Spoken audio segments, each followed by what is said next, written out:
Hey everyone, welcome back to Corporate Decoder, the place where we peel back the layers of corporate filings to reveal their juicy secrets. And today, we're diving into Franklin BSP Real Estate Debt Incorporated's latest report. And let me tell you, it is all about the distributions, the payouts to their shareholders like clockwork, but with a few interesting twists. Before we get into the nitty-gritty, if you love getting these kinds of insights straight from the source and understanding what all these corporate documents really mean for companies, make sure you are subscribed. And hey, we've got a growing community over on Discord where we break down these filings even further. The link is right there in the description below. So, on the 14th of October, Franklin BSP Real Estate Debt Incorporated, or as we allied call them for simplicity, Franklin BSP, announced their distributions for the month ending September. Think of distributions as the company sharing its earnings with its investors, its shareholders.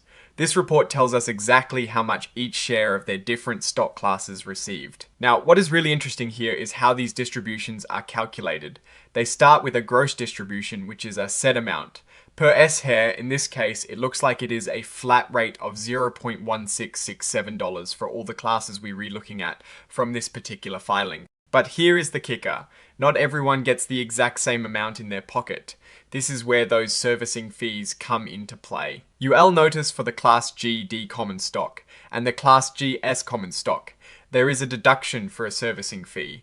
This means that for investors holding these specific types of shares, a small portion of the gross distribution is taken out to cover various administrative and service costs. For the Class G D common stock, the servicing fee is $0.005 per S-Hair, bringing the net distribution down to $0.1617. And for the Class G S common stock, the servicing fee is a bit larger at $0.0102 per S-Hair, resulting in a net distribution of $0.1565. Now, for the Class G common stock and the Class E common stock, there were no servicing fees deducted. So shareholders in these classes received the full gross distribution of $0.1667 per S-Hair. This tells us that depending on the type of stock you own in Franklin BSP, your actual payout can be a little different, even if the initial amount before fees is the same. It is like getting a pizza, but some people have to pay a little extra for the delivery service. These distributions were for shareholders, who were registered on the 30th of September.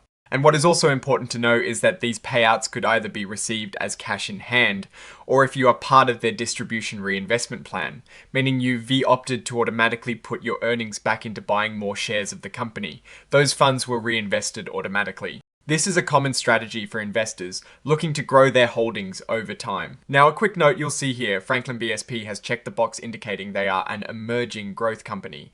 This basically means they're a newer, smaller company that gets some regulatory benefits and flexibility as they grow. They've also elected not to use the extended transition period for new or revised accounting standards, which suggests they're keeping their financial reporting up to date according to the latest rules. Overall, this filing is pretty straightforward, acting as a notification of routine dividend payments, or distributions as they're called here. There are no major strategic shifts or significant financial performance indicators beyond these specific payouts. It is essentially a snapshot of their commitment to returning value to their shareholders. So, what is my take on this? Franklin BSP seems to be operating on a steady keel, consistently making these distributions. For investors in this company, it is a sign of predictable income generation. The variations in net distribution due to servicing fees are not uncommon in the real estate debt sector, and they highlight the importance of understanding the specific terms of your investment. Therese, no big story of massive growth or decline here, just the regular business of managing real estate debt and paying out what's earned. There are no glaring risks or opportunities jumping out from this specific report. It simply confirms their operational rhythm. It is a good report for those who like stability and regular returns. Alright, that is our quick breakdown of Franklin BSP Real Estate Debt Incorporated's latest filing. What is your take on these distributions and how companies choose to manage them? Do you prefer cash payouts or reinvestment? Drop your thoughts in the comments below. And if you found this analysis helpful, please hit that like button. It really shows us you appreciate these deep dives. Don't forget to subscribe for more corporate secrets revealed. And remember, our Discord community is where the conversation continues, so join us there via the link in the description. Thanks for watching, and we'll see you in the next one.